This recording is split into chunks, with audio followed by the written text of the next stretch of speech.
Okay, so that's it. That's it. So we're zooming off now to, you get to play, and it's nothing really fancy. And if you don't want to play and you just want to ask me more questions, probably you can do that too. But I have here, in no particular order, and like I said, I may very well steal these from you because these are all topics that I teach. So I thought, if I get some, if you guys have some good ideas. Okay, so you either have a 6th grade, a 7th grade, or an 8th grade lesson idea. I gave you a couple, and again, there's way more. Oh, I didn't show you that. If you have your own iPad or you have an iPhone, or I think even Android has it, but there is this cool app, and it's free, and it's called Common Core. And I have all my standards with me all the time. I'm such a good teacher. And so it's great, you know what I mean? So I go to the history, you got 6th or 8th grade, 9th and 10th, 11th and 12th. Of course they don't have, they have one that's like K6 too. So if you teach Munchkins, you can get that one too, but I got this one. But you know, they're there, the standards are there. It's reading history and writing history, that's all we have. And of course, all of the the reading standards and the writing standards all apply to us as well. But that's so I just picked a few, just haphazardly sort of picked a few and said, okay, so taking those standards and the topic, can you think of some ideas for a lesson, a social studies lesson for that grade level, and try and use at least 4 apps. Now, if you're like, I don't know, how do I find apps? Well, that's a great question. Do not go to the App Store. The App Store is the last place that I will tell you to go to search for apps. And the reason being is they name apps really weird things. So it might be a cool app on ancient Egypt, but it's named some weird thing, or it's named after the guy who made the app, or it's named after the textbook company, or who knows what, right? So you never know that it's an ancient Egypt app from the App Store, because you can't just type in ancient Egypt. Sometimes you get lucky, but oftentimes you don't. So I recommend just doing whatever search engine you normally use, whether it's Google or Bing or Ask or whatever you use. I use Google. Yes, sir? When you say type ancient Egypt, you mean Google Chrome? Correct. Firefox and all that? Yes, so in your, whichever search engine you use normally, I would, so go to Safari and I use Google. Because if you type ancient Egypt on that, you will get... No, I would say ancient Egypt apps, or apps, you know, so yeah, so you would type in, and then you would type in apps, obviously, with the topic. Okay. And you can get specific sometimes, you know, narrow it down to ancient Egypt middle school apps, you know, even you can narrow it down. And those are the kinds of things that I found the best. That's how I've mostly stumbled on the majority of the apps that I use. So yeah, other questions that you have, so I don't know if you just want to sit there. Sorry for coming late, but That's I've all never right. used this, but I thought that I was just running chicken without head. It's okay. From different meetings. I perfectly understand. So if there's apps, there's lots that I use every day, just about every day. You can see, like I said, specific ones. Khan Academy you could potentially use for these different topics if there's a lesson on that. Their arts and humanities section in Khan Academy. Yes. That's a fascinating Yes, it is. website. They get So, everything. and there's a humanity. The math is, like I said, their biggest, I think. Oh, there's my electoral. See, I told you. It's electoral college video. But they're adding more and more. And they have world history, and they have art history, and they have American civics. So that may be a place you could find a video to help you with that lesson. Oops, sorry. This Day in History I saw as one of your apps, Appy Hour apps. I use that almost every day. Oops. That's where I got it from. Is that what we use? Jim from your old colleague, I see. Daily. Oops. Some of them like It's a test prep, GRE, ACT. Is there an app for that? Probably. Okay.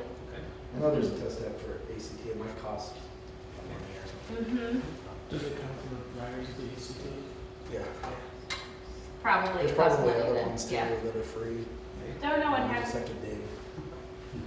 That's the thing, there's so many things out there, but it's just a matter of Okay. finding.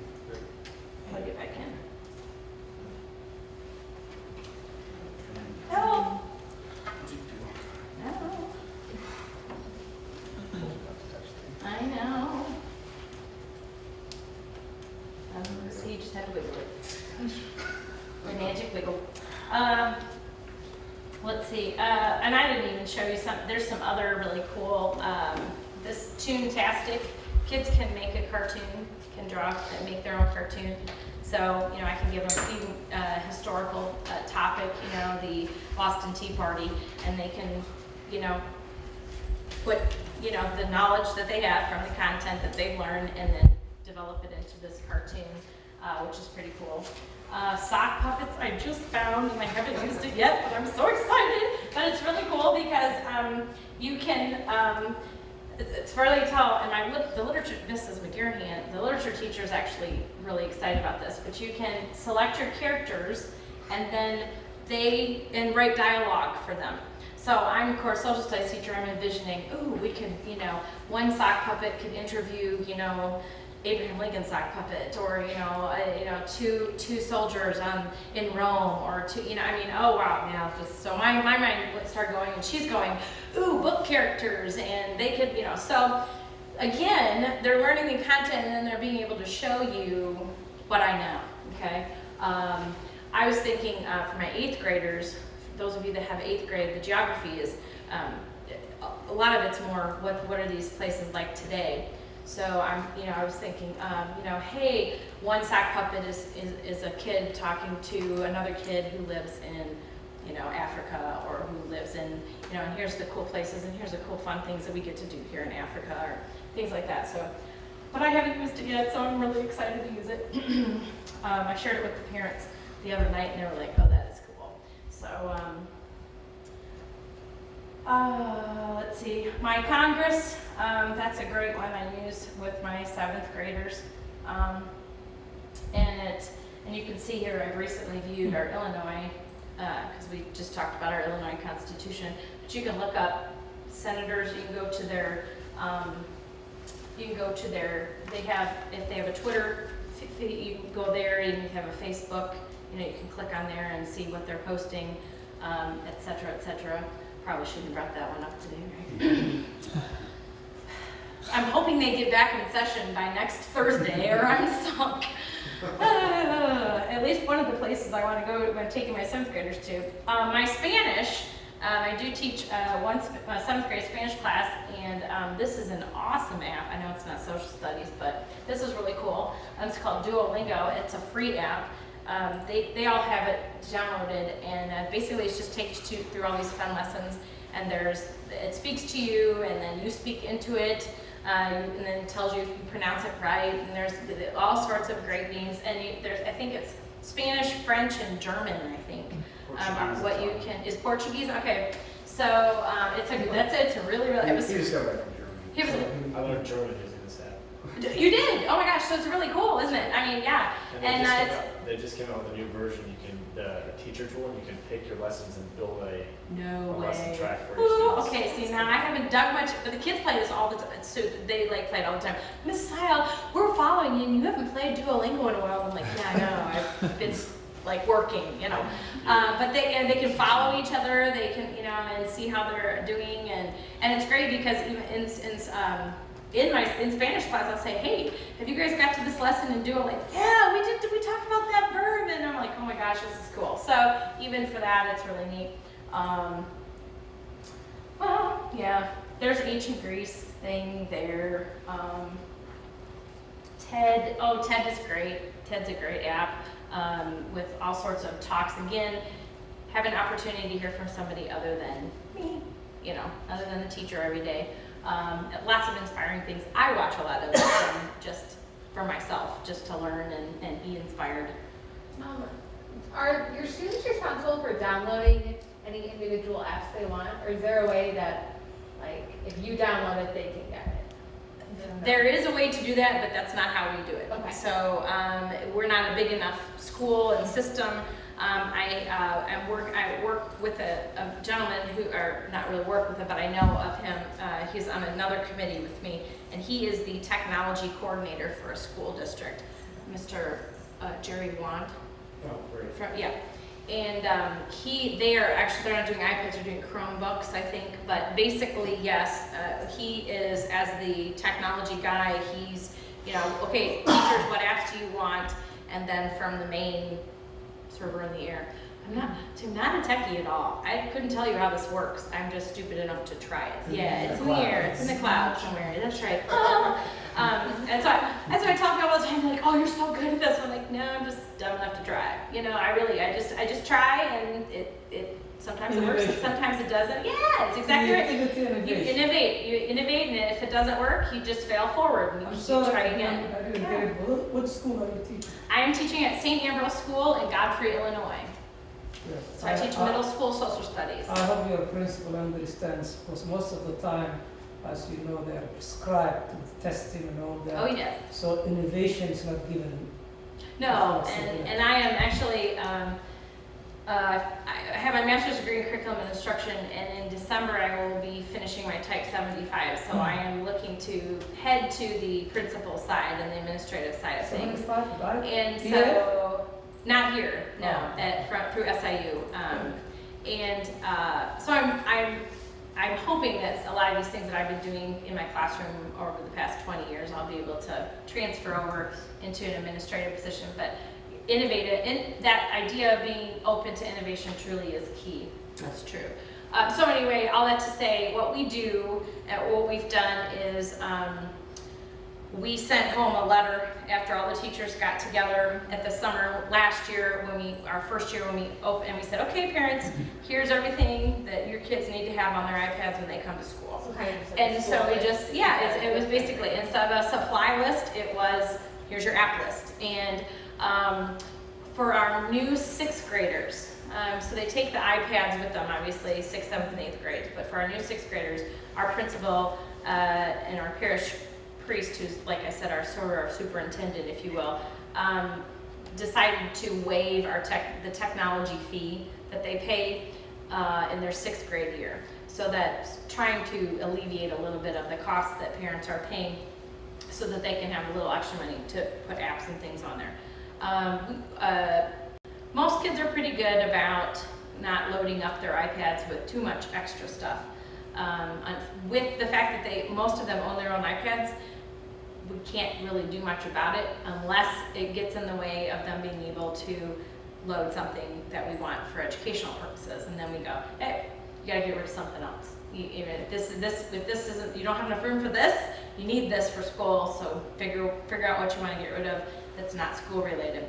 So, and that hasn't happened too often, and we've had a couple instances of that. So, all right, so what did you come up with? Or are you still looking? Well, I really enjoy, I like the My Congress section, the area where you can just go in Khan Academy, where you go to the NASA site, you can go Oh, yeah. on the Milky Way and all that kind of stuff. It's really cool. I'm in love with this thing, and I want to get one. And I'm thinking, outside of the classroom, away from students, what about elderly people? I'm thinking about my mother in yeah. particular. She's 73. She loves reading all types of fiction, Nora Roberts, Debbie McCumber, those type of things. Should I purchase one for her and then just teach her to start playing with it? Should I embrace technology? It was earlier today, I had to give a presentation, and then afterwards our class, we had to come up with the answers to 3 questions, and 2 of the 3 groups did a PowerPoint for it. And my group was a little bit older student, and we wrote down and physically just wrote the answers to the questions on pieces of paper. Right. It's really interesting to see this technology generation, these they really do think just in terms of the technology first and foremost. Right. And It's just, it's, like I said, it feels like it's part of their DNA almost, Mhm. yeah, and it just comes second nature to them. I mean, when, what's that? Screenagers. Screenagers and little ones, like I said, my 5-year-old now has a Nook that's hers, but I mean, that thing is, that, after going on my iPad, that thing is no big deal, and she's all over that thing. This and, is the new reality. and that is, and it truly is, and that's where, it's a giant step. It is out of my comfort zone, truly, it is out of my comfort zone. I am, people in my building go, you got this. I mean, you're it. You're the expert. The high school's calling you, and I'm like, no, I'm not. I'm really not. I just try it. And that really, truly is, and my kids know it. My students know it. I tell them this. I said, you guys are already 2 steps ahead of me. They walk in the door and they're 2 steps ahead of me. And so I can fight that and say, it could be mine. Sorry. And they're 2 steps ahead of me already, at least. Sometimes they're 200 steps. But I said, I'm going to do the best that I can to keep up with you, and I'm going to take the steps that I can take every day and innovate when I can innovate, try, and just have this idea that I'm going to fail, and it's okay. I'm going to fail. I have screwed up big time over the last 1.5 years with these iPads. But in the grand scheme of things, I think even if I screw up, if I can screw up forward, at least I'm going forward. At least I'm trying. At least we're pushing. And most of, you're kind of, I think, more in my category. Most everybody else, you are part of that generation, and you're part of that. It's just part of who you are. You grew up with that. So I said I didn't. I had a typewriter when I graduated high school. I was afraid of computers. I thought they were scary. And then here I am, talking about iPads and teaching with iPads. It's just crazy how that works. But it's just having an open mind and be willing to try. So, I read books. I just bought a book, heard Peter Sims last week, who wrote a book called Little Bets, who's I think a genius when it comes to creativity and innovation. And so I'm reading that, and then I have it on my iPad. So I do a lot of my reading on my iPad. So try it. If you have the ability to do it, I think you're going in the right direction. Just trying. So yeah. So what you've been working? I'm trying. Yes. Not my subject area. Okay, that's okay. So what are some ideas you have? Well, I did that search for iPad app for World Geography. Okay. And found some app ones, so that would be interesting. There's another app that's similar to sock puppets, but it's called Puppet Pals. They have it. You can actually change out the backgrounds and pictures from the internet, and you can actually put in characters with pictures, either that you take yourself or Sock Pals? No, this is Puppet Pals. Puppet Pals, okay. I have a pen. So it's similar to the sock puppets, except you've got more. You can actually put in historical figures. You're talking like interview Abraham Lincoln. You could put in a picture of Abraham Lincoln, and he would be the puppet that would. And sock puppet, they change your voice, which is kind of fun for kids that don't feel comfortable recording With their their voice. But with Puppet Pals, they can record an actual, like their actual. How much does it cost? I think it's $1.99. Okay. Puppet Pals. Okay. Oh, can I use one of these cool? Yeah, as I watch it. Yes, yes, you Oh, okay. I just looked up and I went, oh, this is like a cool invention, but okay. Puppet. And see, that's there. This right here. That's how 3/4 of where I'm like, oh, I found something. No, have you seen Puppet Pals? Oh, and I do this with my kids too. I'll show them. I'm like, okay, my students, those kids, and my kids at home too. And I'll say, oh, I found this. Here, we're gonna try this today. And they're like, oh, that was cool, Mrs. Howe. Hey, have you seen this one? And then I'm like, oh, that's the next step. Oh, let's try.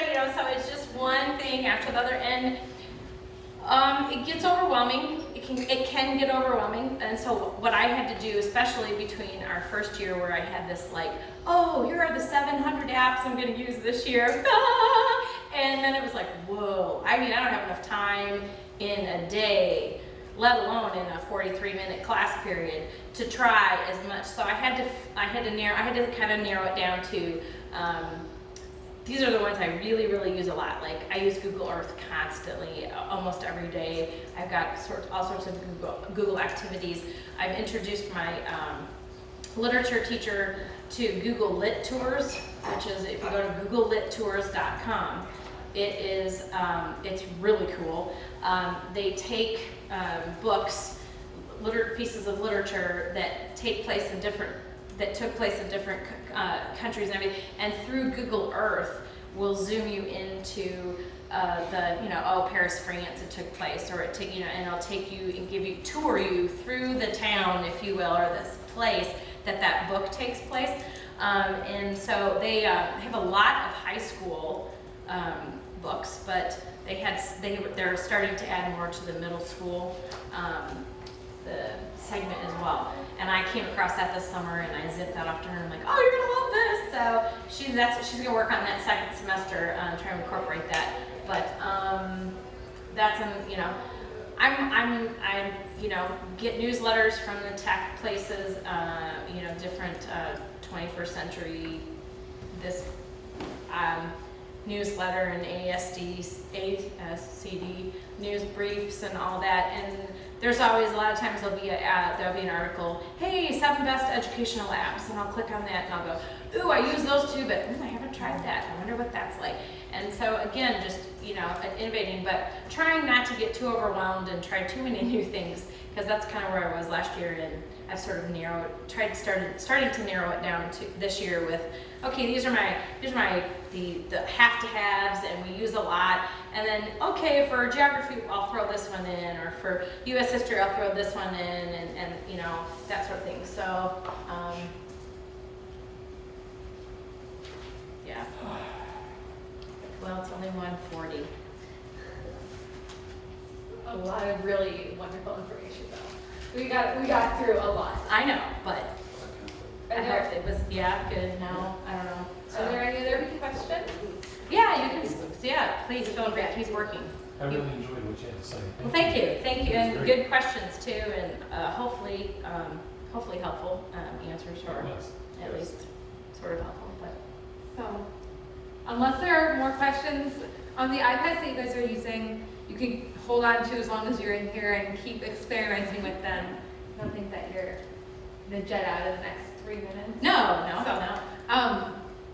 So like I said, this was our speaker series, and thank you so much for sharing. This was really great. I know that at least I personally got a lot out of it. Please join me in thanking you.